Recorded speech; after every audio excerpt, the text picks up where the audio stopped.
Hello students, we continue with the lesson that is force and pressure for standard 8. Now we see which are the factors which affect the pressure on a surface area. So factors affecting pressure. Now there are two factors which affects pressure on a surface. The first factor is the surface area on which the thrust is acting, and the second factor is the magnitude of thrust. So our first factor is the surface area on which the thrust acts, and second is our magnitude of thrust acting on the surface. So these are the two factors which affect the pressure. Now we will see how pressure depends on the surface area. So our first thing is we will see how pressure depends on the surface area. So we take an example over here of sand. Now if we have loose sand. Now whenever you visit on a beach, we have loose sand over there. Now if a person is standing on the loose sand, you observe that his feet sinks in the loose sand. But if the same person lies down on the sand, you will observe that the body does not sink that much in the sand. Now how does pressure plays a role over here? Now we know that the thrust which is acting on the surface is the weight of the body. So now when the person stands, the thrust exerted by the body will be on a smaller surface area. But in the second case, when the person lies down on the sand, the surface area is more. So more the surface area, less is the pressure exerted by the thrust, and less the surface area, more is the pressure exerted by the thrust. Now we will see one more example of the nail. Now if we take a nail with its pointed end and we try to hammer the nail. Once we start hammering the nail, the pointed tip of the nail will enter the wooden plank. Now here we are applying a thrust on it by hammering, right? And the surface area available here is smaller. But if we take the other case, that is we place the nail with its flat end on the wooden plank and we try to hammer it on the tip, you will observe that the nail does not penetrate inside the wooden plank. This is because now the thrust acting on both the cases is the same, but the surface area available here is less. So less the surface area, more is the pressure exerted due to the thrust, and more the surface area, less will be the pressure exerted due to the same thrust. So these were the two examples to explain about the dependence of pressure on the surface area. Now we move on to see the dependence of pressure on the magnitude of thrust. So if the magnitude of thrust is more or less, how does it affect the pressure? Now I take an example of say a bed. Now if a thin person is standing on a bed, so now we know that the bed there is sponge in it, right? So as you put weight, it gets compressed. So we take example of a thin person and a fat person.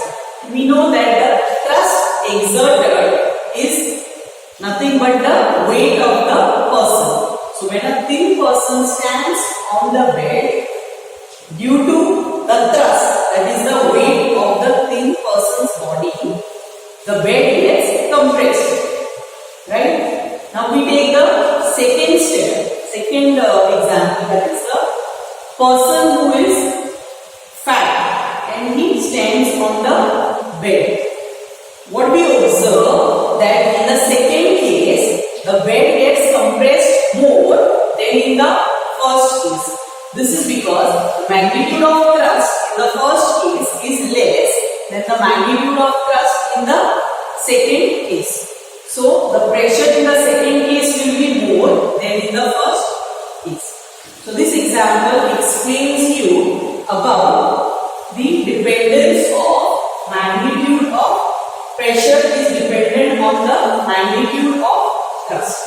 Now we move on to some examples from our daily life to understand how we can decrease or increase the pressure depending on the surface area. So if the area is decreased, how the pressure increases, and if the area is increased, how the pressure decreases.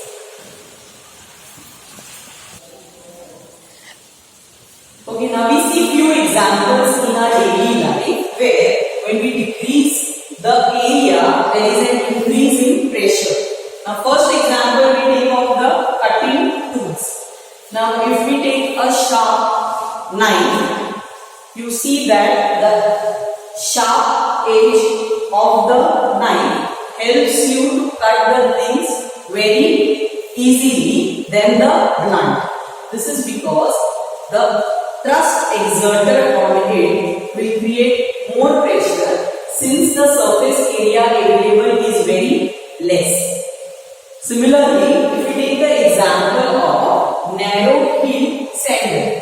Now, if you wear a narrow heel sandal, you will observe that there is more pressure exerted on the ground, and you can feel it that it will give pain in the feet.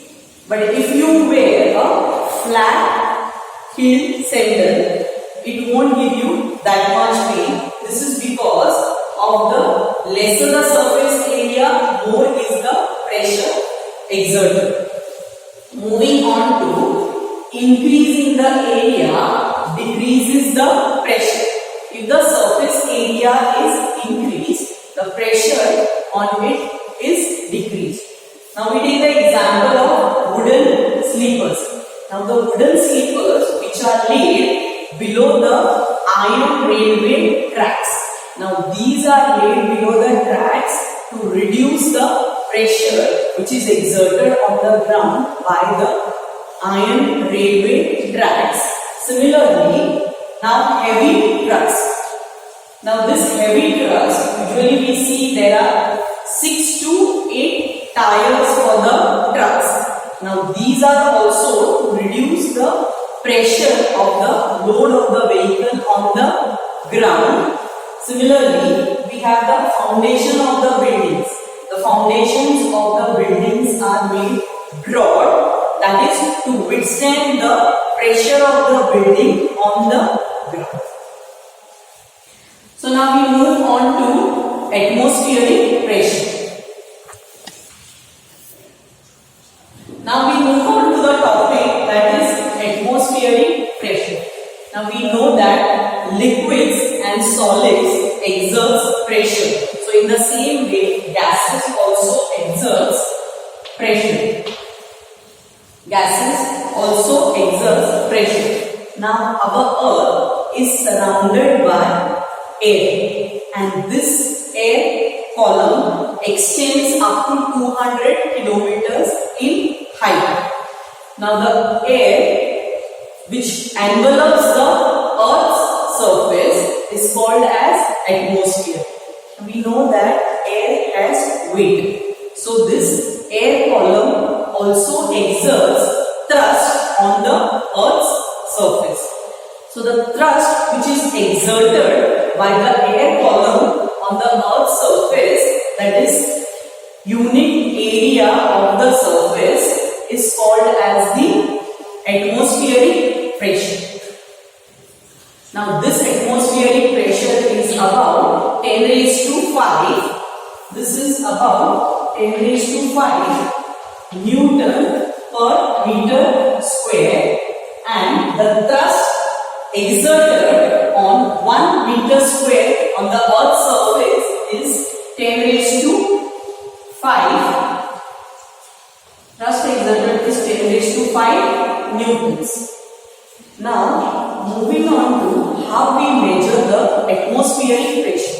The atmospheric pressure is measured in terms of the height of the mercury level in a barometer, and the standard values of are, that is 0.76 meters of mercury column, or it is taken as 76 centimeters of mercury column, or it is 760 mm of mercury column. Now this is equal to 1 atmosphere, which is equal to 1.013 into 10 to the power 5 pascals. Now as we move on to the higher altitudes, the air column becomes less, or it decreases. So as we move on to the higher altitudes, the pressure decreases. Now moving on to the examples, the daily life examples for the atmospheric pressure. Now we take few examples of atmospheric pressure. Now first example is of the glass filled with water up to the rim with the cardboard. Now we take a glass which is filled with water up to its. Okay, we see the daily life examples of the atmospheric pressure.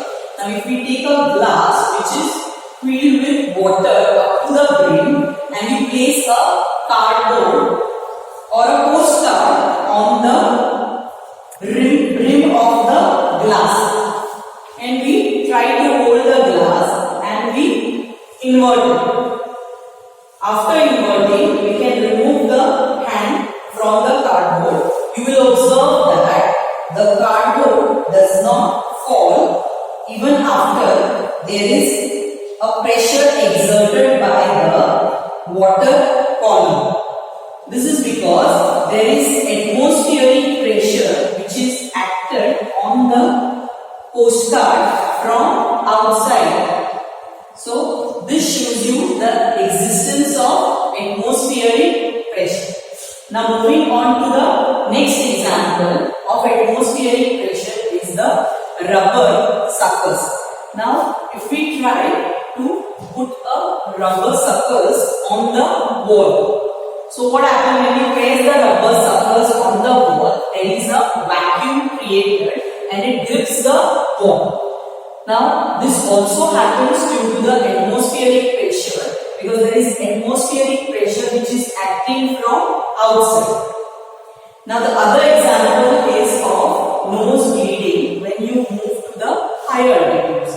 When you move to the higher altitudes, the atmospheric pressure at higher altitudes is low, but our body pressure is maintained, it does not change.